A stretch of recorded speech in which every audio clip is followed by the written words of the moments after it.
and this corresponds to this limit clause. So this restriction here could take different forms, right? It could be a universal quantification or an existential quantification. Here we have an existential quantification as specified by this cardinality. But it's a specific existential quantification because that's exactly one. Yeah. And I just gave you this GL notation that's used commonly, but it was not introduced in the GL class. Yeah, I think it's quite handy and quite nice. And of course, this cardinality applies to this property here, which is the still phi.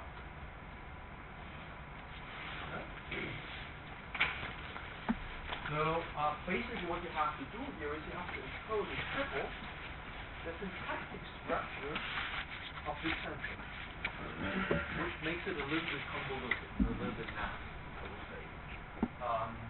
And what you see actually is that, especially in this part here, you have to introduce triples that together represent this single expression. Yeah, you need two triples. Here you need the triple from the section to these different parts that describe the property and the cardinality, and property being this still phi. So they have to have two triples here to put these things together. So here it's just like kind of almost atomic class, but it isn't atomic class. Okay. So these local range constraints, as said before, they define a class based on the type of property values. So you would say some values from, and we have seen this before in the description logic part. You can say that there must be an R that has some value of a certain type, or that only has values of a certain type. And they can both be used with named classes or with data types in our life. So this is a certain restriction which we don't have in LBL. Again, you don't have to figure out exactly, you don't have to memorize this kind of restriction. I mean, it's more about really being able to read what you say. And here we'll give an example. This is an example you have seen basically before, where you have something like a carnivore being defined as exactly something that eats animals. How do you say that? Well, you describe the class carnivore, as you would do in RDS schema, but you have our class or an RDS schema class, and that's equivalent to exactly this restriction. So the restriction says on this property E, there are some values from animals. Of course, the carnivore here is allowed to eat other stuff too, right? Might also eat honey or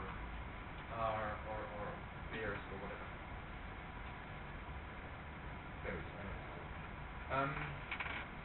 yeah, sorry, but false friend. These are was tricky with the language. Yeah, false friend. It's close, but not close enough. And here's another example. Vegetarian is something that really eats only plants. Right? How do we say that? Again, we have this class vegetarian, and that's equivalent from here to this restriction, and on these properties, it is said that all values must come from the resource plant.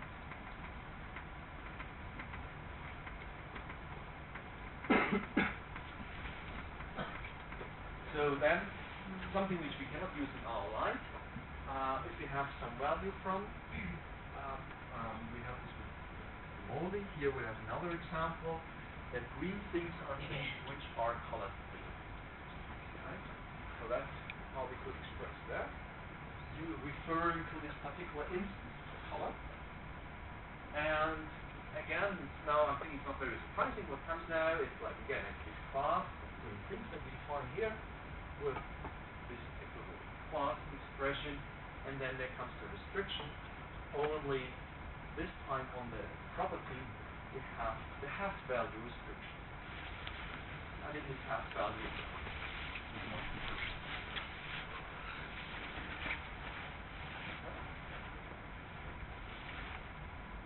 of course, what you also see here is you could define this in different ways. You could make class or name class out of that.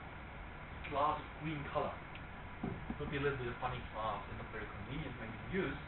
But then you wouldn't need this has value expression, because you could then just use the some values from expression. So there are always a multitude of possibilities how to express basically the same thing. And of course we also have these set constructors. You saw already some. Then when you use a intersection in the very same place, you could also have a union or a complement of. So again, in our light there are some restrictions that union and complement of cannot be used, and the intersection is limited to named classes, and our restrictions are not used. So here is again an example, and again I've extended that a bit to give you the EL notation too. So we discussed the class green apple as being defined exactly. Here comes the whole class expression. That consists of the intersection of apple and this part. So apple is here, and the intersection of something which has a green color.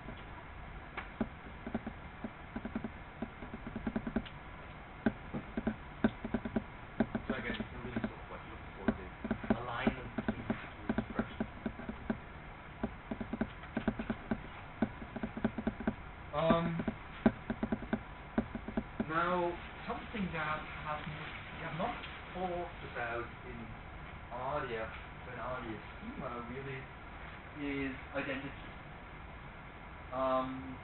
Obviously, there are objects that come under different names or under different identities.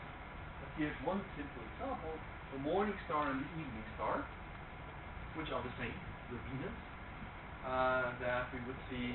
Well, not always, but sometimes on the sky in the early evening and the late morning. Not late morning, but early evening and just before dawn. And in our we can assert that these are the same entities. So even if you have two different UIs, we could say these are really the same.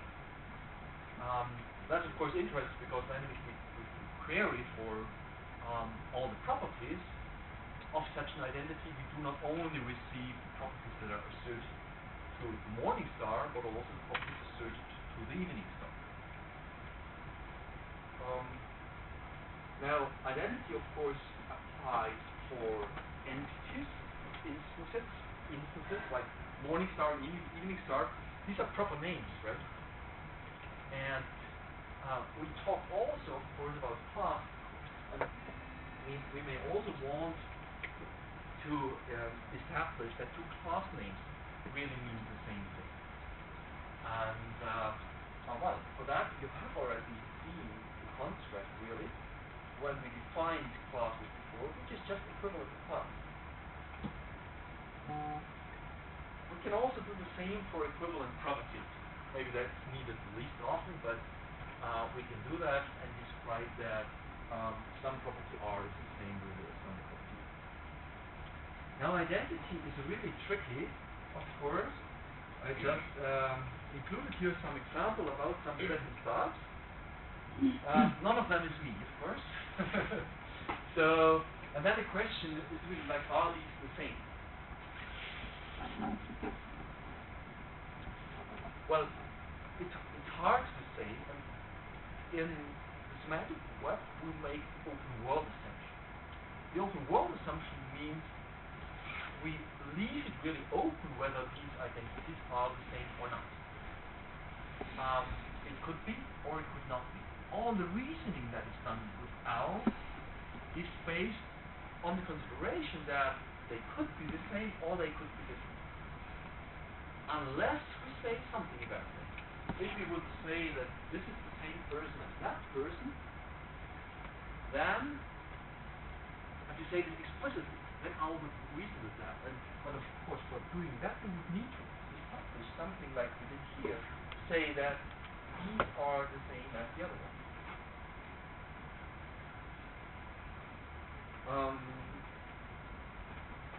Yeah, and of course you can see many more of these examples. Yeah, so here I gave some more famous people. So Norma Jean Baker, Norma Jean Worthington. I mean, do you know who of them are the same? You can guess, I think. First, yes, exactly. That's true. Yeah, so these are also the same. These are also the same, actually, because this is just like the birth name of Marilyn Monroe.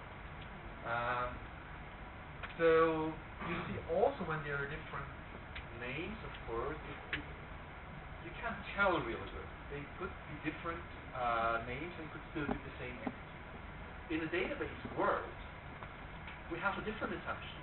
In a database world, we assume that International traffic is light as usual. Okay. No problem getting here. So in a database world, we always assume that our entities in our database are different, unless we say explicitly that they are the same.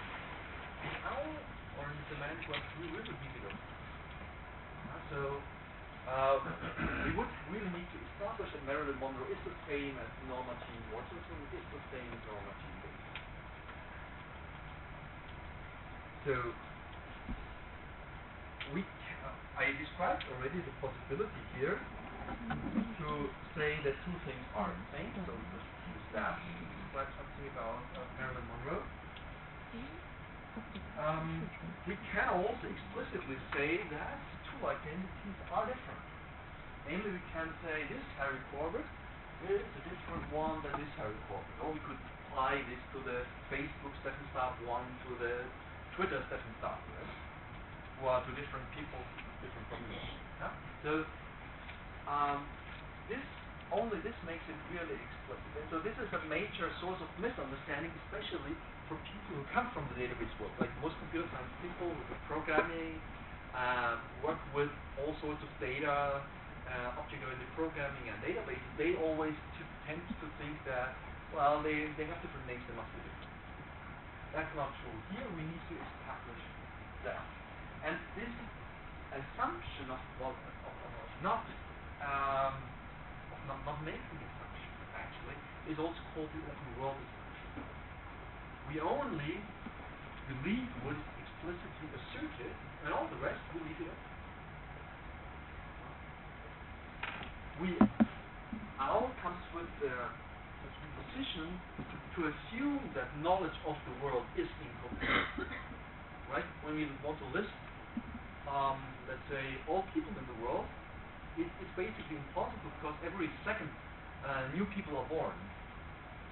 So we can never give a closed list of all people. And I mean, it's easy enough for, let's say, being a student at the university. The student is immatriculated, and we have a database. That's sort of like a small closed world. It's not that open. I mean, there's some people maybe in transition, but it's sort of like it's a good enough assumption to have that the list of students in the database is very well defined, and everyone who's not in that database is not a student of that university. But when we consider all the students of the world, or all the people in the world, it's always in flux, and we can never assume that we know everything about all the people or about any other object.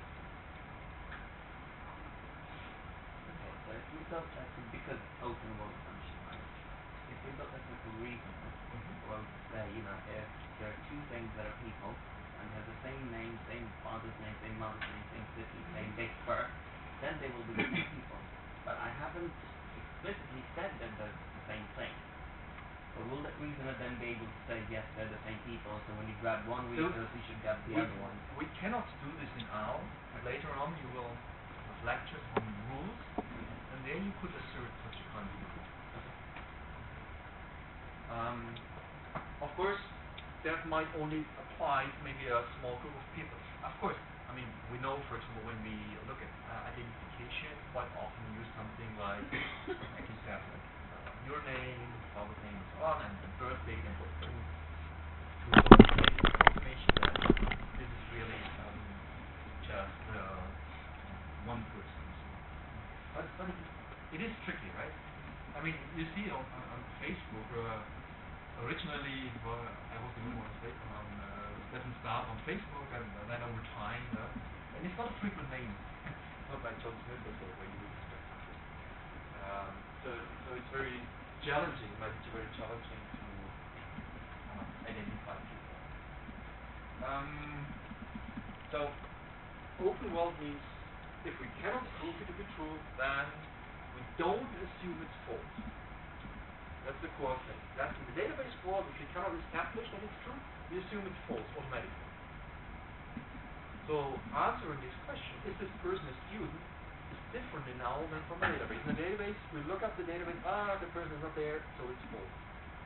In OWL, if you ask, is this a student, we look what's in our knowledge base, we don't find it, and then we give the answer, I don't know. We could establish that something or someone is not a student by explicitly saying so.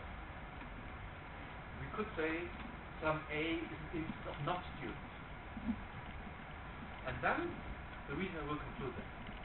Or maybe the person has another property. Maybe the person is 1 year old and we have some definition that says no one below the age of 3 can be a student.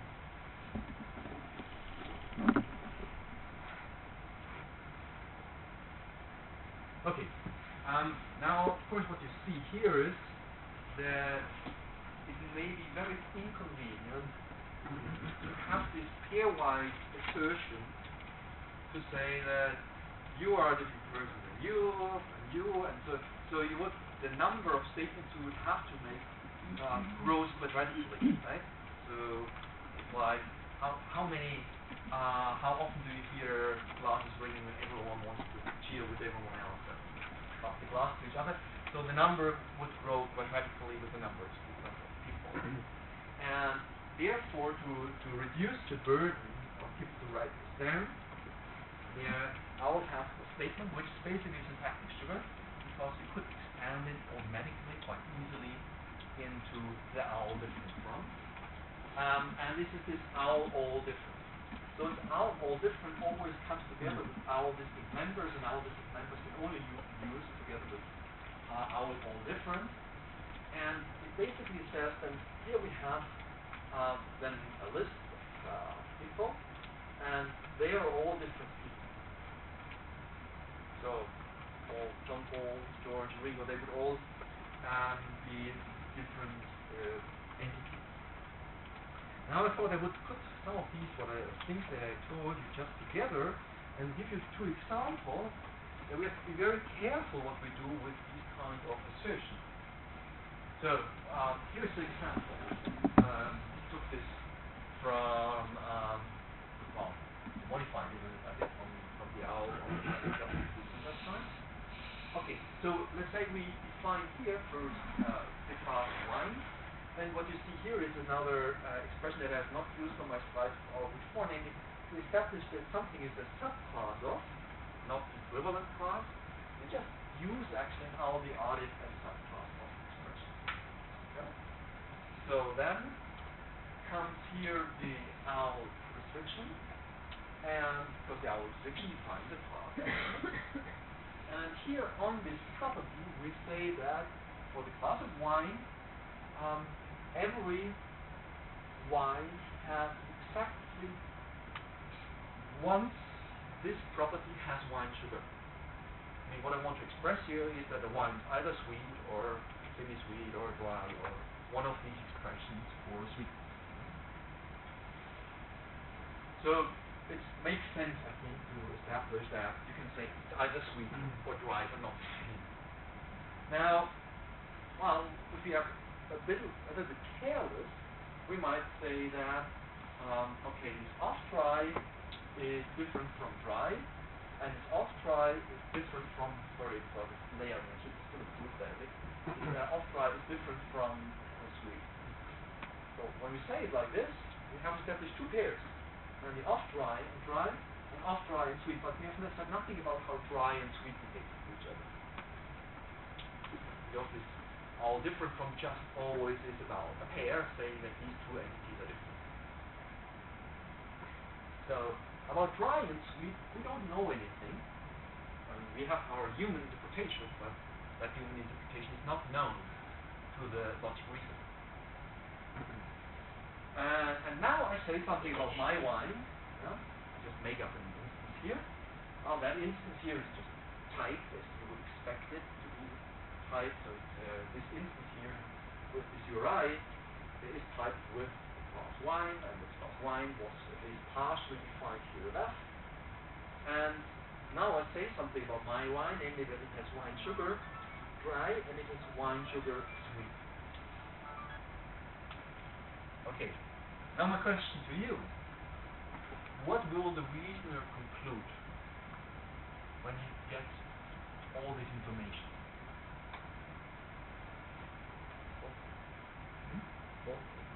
No. He will be perfectly happy. Dry and sweet are the same thing. Exactly. Right? And that's a different thing than in the database world. In the database world, it would be like this after. But here, in the open world assumption, we have these two things. They are not said to be different. So the reasoner just knows that wine has this property, has wine sugar exactly one. And if I assert it twice, well, then obviously the range value, the range instance, must be the same. And that's allowed because even though we have two different identities here, the reason is okay, if all the constraints, add up all the constraints, and if there's nothing that speaks against them being the same, then I conclude here that they are the same. And that's of course not what we want. So that's a very frequent mistake to then say, hey, I told that the cardinality is one, and now if I have two things, then the reason will say there's no consistency. No, because the reason will not assume that there are two different entities. The reason will just conclude that these two entities need to be the same. Now, of course, we can change that, right? If you're a little bit more cleverer than my first try, so it would be more appropriate here to use this all different construct, and then we list all the different possibilities of instances for white sugar, off-dry, dry, and sweet. Now with this, we really assert these are instances that are really must be different pairwise in general. And now when we use the same kind of ontology definition for wine, and if we now say something about my wine, that it has the wine sugar dry and the wine sugar sweet, and we ask the reasoner says, oh, this can't be. Right? I have now a problem. There's an inconsistency in what you have asserted. I cannot make this world, I cannot give a reasonable interpretation for that. I don't find an interpretation. Your question?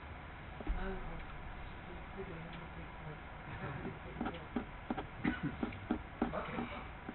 So you see, you have to be really careful with what you establish about identity or non-identity, otherwise you don't achieve the desired consequence.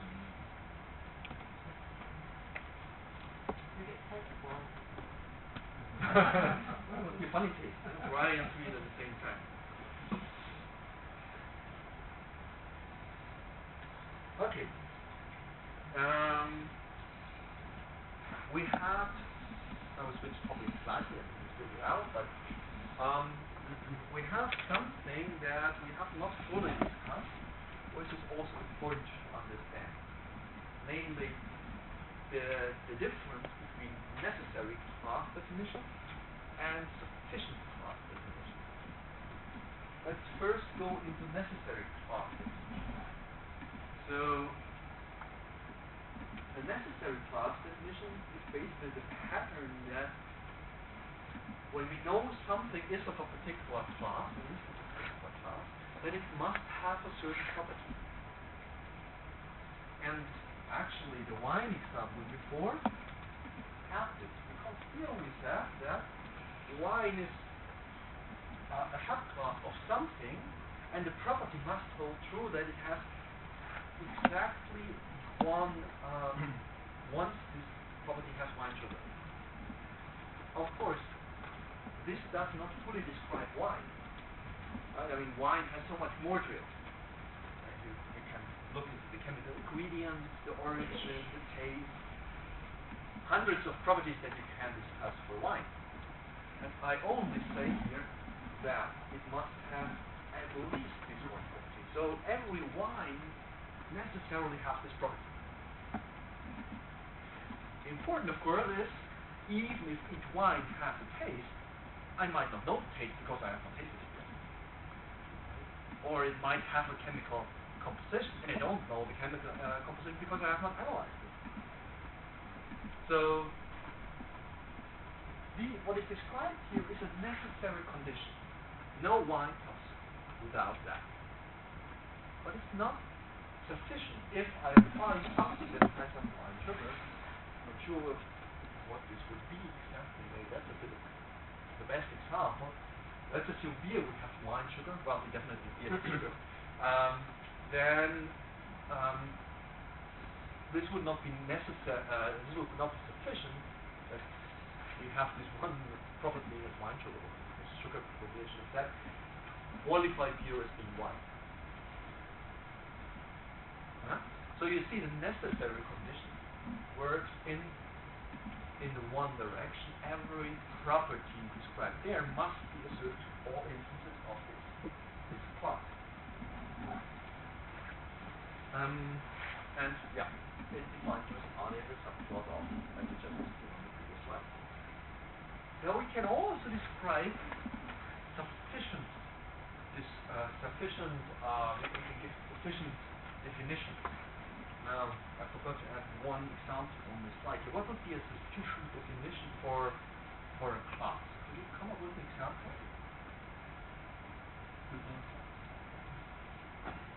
Well, this is now the primitive, right? How to model things. And this is actually the next slide, yeah? That you have necessary and sufficient conditions. And when we have necessary and sufficient conditions, we have exactly equivalent. So let me just statistically write it down here on the whiteboard. So if we say something about a class, and then we say a class is more specific, then here comes some stuff about necessary property. So here would be something that is necessary. And then, of course, we can describe a class and do it the other way around. And here would come some sufficient property. Oh yeah, now I have a good example. Namely, I could, for example, say that everyone who has a national insurance number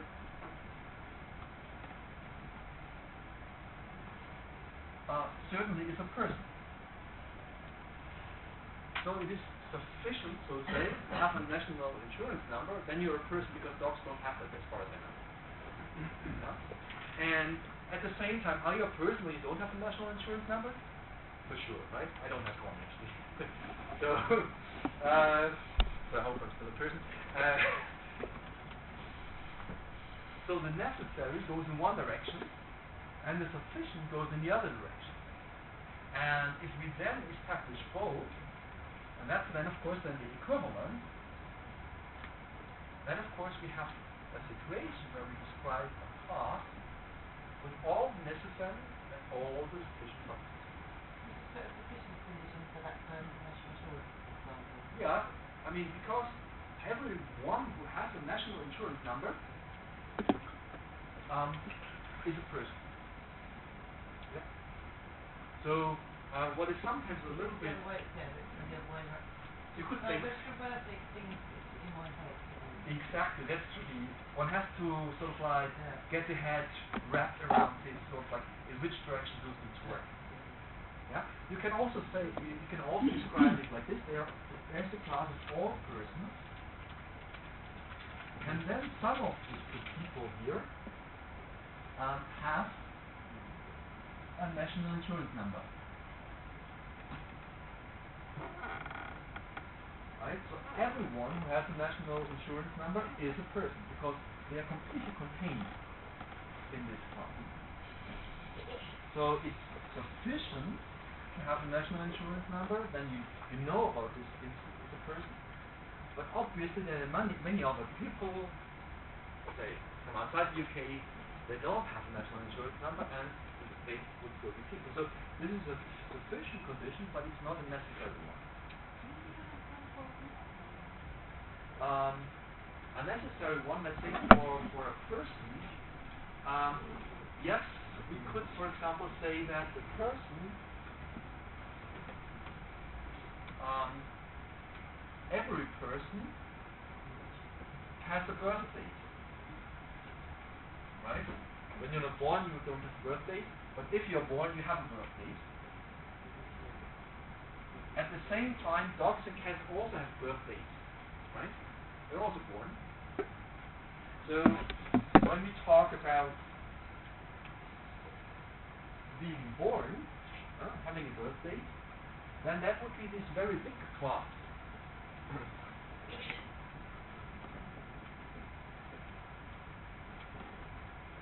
That includes also here some dog classes, for example.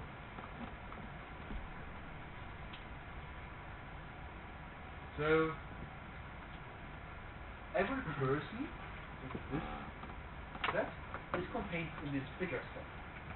So necessarily every person has a birthday. But not every instance who has a birthday is a person because there are dogs and cats. Is that like other necessary things in there or is that You need to have sufficient properties. It could be, of course, that a combination is sufficient, right? Exactly, right? We now have all the things that have a birth date, and maybe we have another set that overlaps, and we could describe something like those who have at least two parents. So there would be certain, well, now the Leslie is in the wrong place, because the Leslie also would have two parents. But there are creatures that have a birth date, but are born by self-breeding of only one mom and no dad anymore. I don't remember now which creatures are, but there are certain type of creatures that don't need sexual reproduction. Okay, so now you see you have two properties that are both necessary, but they're sitting together. They are not sufficient. They are a little bit tighter. Yeah? And of course you can try again and again. Of course it's very difficult in the end to fully describe a person if you think of the real thing. What makes a person? It's an extremely difficult task. And of course in the end what we say, we're not interested in all the aspects of a person. We do modeling decisions. And when we model, we are aware, we only capture a very small part of a person. This, of course, tells you also something. You will basically never write a person is exactly this and this. That's different for some subclasses, right? Because we might be able to describe exactly what a firefighter is. A firefighter we might describe exactly as someone being a person who works at some firefighting operation, right? That's what we want to say. So there are some classes you can never fully describe, and naturally some classes that you can describe perfectly. Because you know exactly what distinguishes a firefighter from person, well, not distinguishes because that would be the wrong expression, but what makes a person a firefighter? Or student, we can perfectly define a student is a person who is matriculated at a university or at another school. Right? So that's sort of like necessary and sufficient.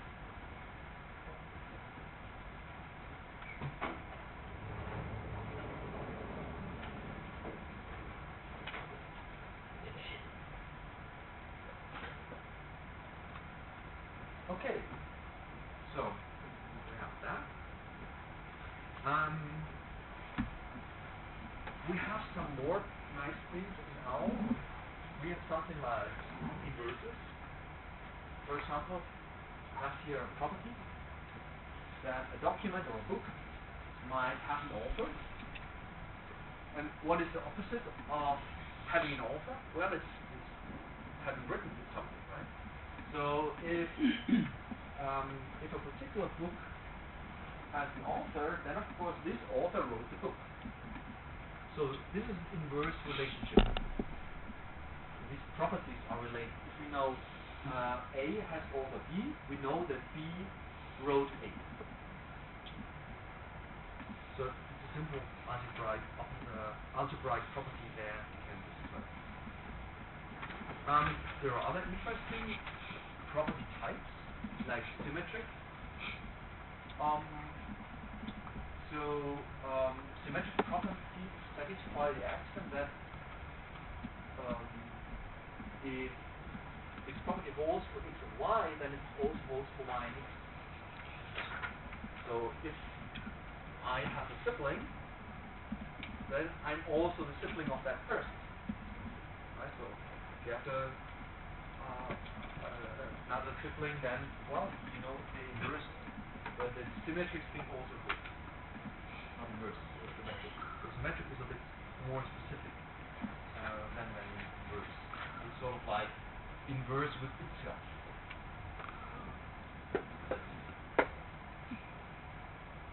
What is also an interesting property is transitivity. Like when I gave the example yesterday already, if you're related to some relative, and this relative is related to another relative, then you're transitively related to this other person. You can argue with stoppers, but if we model it algebraically, it doesn't really ever stop. Ancestor would be a similar thing, right? Your parents are your ancestors, and your parents have or had parents who are their ancestors, and you can compose them so your grandparents are your ancestors, but also the parents of your grandparents, and so on and so forth. And it doesn't never really stop. Of course, at some point you don't know who the ancestors were. Okay, so I would say we stop here. We have already talked about identity. Tomorrow we have to talk about features that indicate us, or what could be an identity for us. We see each other